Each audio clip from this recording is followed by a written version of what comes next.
Donc moi je m'appelle Kelly Roux, je suis chargée de prévention à la Ligue contre le cancer du Val-de-Marne. Donc nous on est situé à Créteil et donc on fait de l'aide aux personnes malades, de la recherche et aussi de la prévention et de la promotion des dépistages.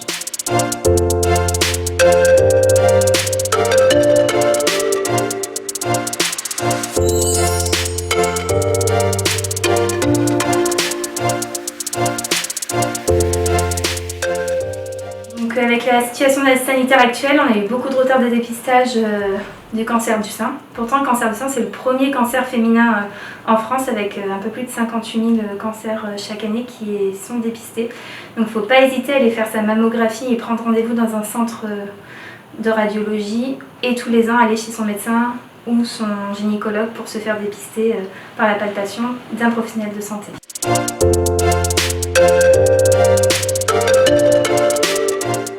Pour s'auto-surveiller les seins, il y a 2 étapes. La première étape, c'est le visuel, donc seins nus, devant un miroir, bien droite, les mains sur les hanches. Il faut regarder l'aspect visuel de ses seins.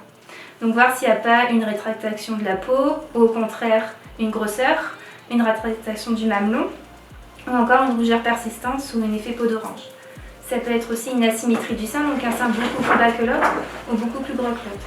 Donc dès qu'il y a un doute au niveau de l'aspect visuel de vos seins, il ne faut pas hésiter à consulter un médecin généraliste et lui par la suite il donnera des examens complémentaires s'il en juge nécessaire ou pas.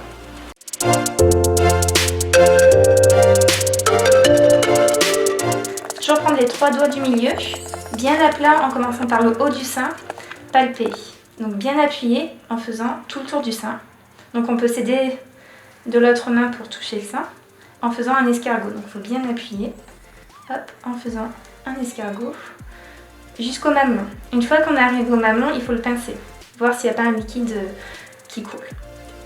Bien faire sous les aisselles, donc avec le bras pas levé et le bras levé. Hop, donc pareil, même technique avec les 3 doigts, bien à plat. Une fois qu'on a fait ça, on fait le sternum, donc au milieu des seins, on palpe de la même façon. Et une fois qu'on est arrivé là, on palpe au niveau des omoplates, pour voir, hop, et de ce côté. Donc on fait pareil sur ce sein-là et sur cette aisselle-là. Donc c'est pour voir si on distingue de pas une petite boule, une petite grosseur. Si on distingue une petite grosseur, il faut prendre rendez-vous avec son médecin généraliste.